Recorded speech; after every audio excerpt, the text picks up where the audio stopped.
നടക്കുന്നത്. അതായത് മെയ് 3 മുതൽ ജൂൺ 27-ാം തീയതിക്കുള്ളിൽ ജോയിൻ ചെയ്ത ആളുകൾക്ക് മാത്രമേ ഈ കോൺടെസ്റ്റിൽ പങ്കെടുക്കാൻ പറ്റൂ. അപ്പോൾ ജൂൺ 27-ാം തീയതിക്കുള്ളിൽ എന്ത് ചെയ്യണം? മാക്സിമം ആളുകളെ റിക്രൂട്ട് ചെയ്യണം. ജോയിൻ ചെയ്യിപ്പിക്കാൻ ഉദ്ദേശിക്കുന്ന സകല ആളുകളെയും ഐഡന്റിഫൈ. അതുകൊണ്ട് ആളുകളുടെ അസ്ത്രങ്ങൾ ഇനി മുതൽ അമ്പ് ചെയ്ത് തുടങ്ങണം. എവിടേക്കാണ് പിടിക്കാനോ അതൊക്കെ പിടിക്കണം, മാറ്റി വെക്കരുത്. ആ തരം ആളുകളെ ഇവിടെ കൊണ്ടുവരികയാണെങ്കിൽ നിങ്ങൾക്ക് മിനിമം ആഗസ്റ്റ് മാസം വരെയുള്ള ബിസിനസ് ഒരു സ്റ്റഡി ബിസിനസ് ആയിട്ട് വരും.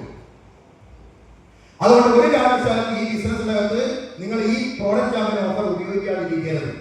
കാരണം എല്ലാ മാർക്കറ്റുകളും ഡൗൺ ആവുന്ന ഒരു മാസമാണ് ഈ മാസം, പ്രത്യേകിച്ച് ജൂൺ ജൂലൈ മാസം.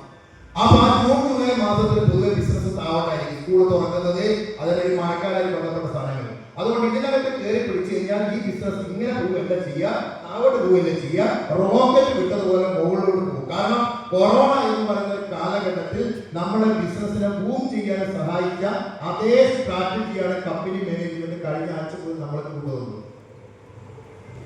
ഹലോ ഹലോ അതുകൊണ്ട് ഇവിടെ ഇരിക്കുന്ന ആൾക്കാർ എല്ലാവരും ഈ പ്രോഡക്റ്റ് ചാമ്പ്യൻ ഓഫർ നിർബന്ധമായും ചെയ്യണം, ഇതിനെ കൂടെ നിൽക്കണം. കാരണം ബിസിനസ് താവോട്ട് പോയ ബിസിനസ്സിനെ കുറച്ച് ഉയർത്തി കൊണ്ടുവരാൻ അത്ര എളുപ്പമല്ല. അതുകൊണ്ട് ഈ സ്ട്രാറ്റജിനെ നിങ്ങൾ നല്ല രീതിയിൽ ഉപയോഗിക്കണം. ക്ലിയർ?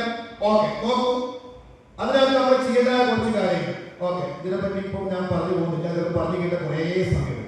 ഓക്കെ, ഇതൊക്കെ നിങ്ങൾക്ക് പിന്നീട് നിങ്ങളുടെ അപ്ലൈ ചെയ്യുന്ന ആളുകൾ അതിന്റെ ബെനിഫിറ്റുകളൊക്കെ പിന്നീട് നിങ്ങൾ പറഞ്ഞു. ഓക്കെ, നോക്കൂ.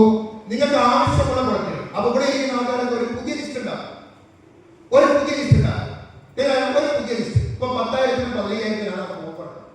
10,000 രൂപയുടെ പുറത്തെടുക്കുന്ന സമയത്ത് പണ്ടത്തെ 500 രൂപയുടെ ഓഫർ നമുക്ക് കിട്ടിയത്. അതിപ്പോ 750 രൂപയുടെ ഓഫർ.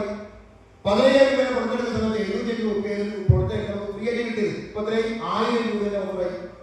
ആ ഓഫർ നിലനിർത്തിക്കൊണ്ട് തന്നെയാണ് പ്രോഡക്റ്റ് ചാമ്പ്യൻ ഓഫർ പിന്നെയും കിട്ടുന്നത്. ആ പ്രോഡക്റ്റ് ചാമ്പ്യൻ ഓഫർ എന്താണെന്ന് അറിയുമോ? അതായത് 6 മാസം തുടർച്ചയായി നിങ്ങൾ എന്ത് ചെയ്യണം? ആ പ്രോഡക്റ്റ് പർച്ചേസ് ചെയ്യണം.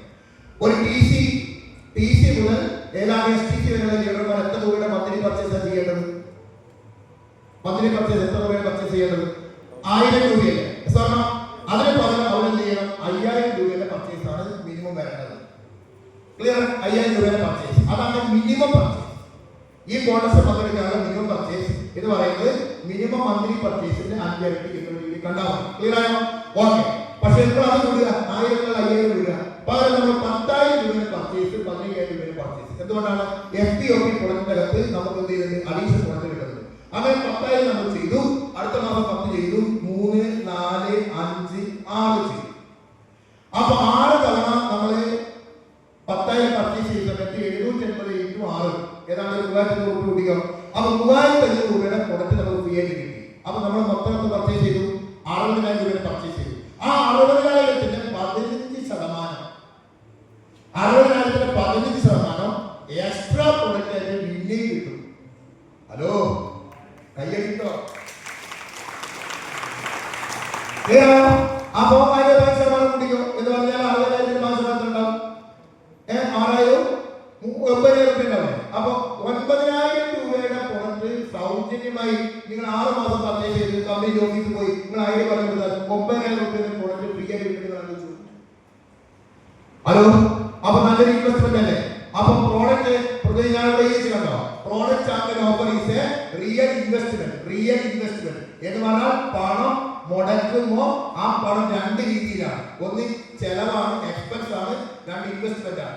എക്സ്പെൻസ് പറഞ്ഞാൽ കയ്യിൽ പൈസ പോകുന്നതാണ്, ഇൻവെസ്റ്റ്മെന്റ് പറഞ്ഞാൽ റിട്ടേൺ കിട്ടുന്നതാണ്. അതുകൊണ്ട് 10,000 വെച്ച് വാങ്ങുമ്പോ സത്യത്തിൽ ഇൻവെസ്റ്റ്മെന്റ് ആണ്. ഇതിനേക്കാൾ വലിയ ഇൻവെസ്റ്റ്മെന്റ് ഒന്നും ഇന്ന് മൈലേജ് മാർക്കറ്റിംഗിലെല്ലാം പുറത്തൊന്നും കിട്ടാനില്ല. അത് നല്ല കയ്യിലുള്ളൂ. അതുകൊണ്ട് പണത്തിന് ഉപയോഗിക്കാൻ നമ്മൾ പഠിക്കണം. ആ പണം ഞാൻ എന്തിനു മുടക്കുന്നു, എങ്ങനെ മുടക്കുന്നു, ഏത് സാഹചര്യത്തിൽ മുടക്കുന്നു, എനിക്കെന്താണ് ഗുണം? അത് അന്ന് കമ്പനി പുതിയ പുറത്ത് വന്നിരിക്കുക. ഇപ്പൊ നമുക്ക് 5 പുതിയ പുറത്ത് വന്നില്ലേ? അന്ന് പുതിയ പുറത്ത് വന്നു. ആ പുതിയ പുറത്ത് വാങ്ങുന്നത് അന്നത്തെ പുതിയ പുറത്ത് വാങ്ങാം. അല്ലാണ്ട് ഇന്ന പുറത്തൊക്കെ കമ്പനി വാങ്ങില്ല. G75 പുറത്തുകളൊക്കെ വാങ്ങാം. ആ 9,000 രൂപ ആൾറെഡി ഇത് വാങ്ങാൻ താല്പര്യമുള്ളവർ ഈ പൊടിച്ചാമ്പിന് താല്പര്യമുള്ളവർ ഓക്കെ, നിങ്ങളൊക്കെ നല്ല ആൾക്കാരെ രക്ഷപ്പെടും. നല്ല കൈ പിടിച്ചോ. ക്ലിയർ?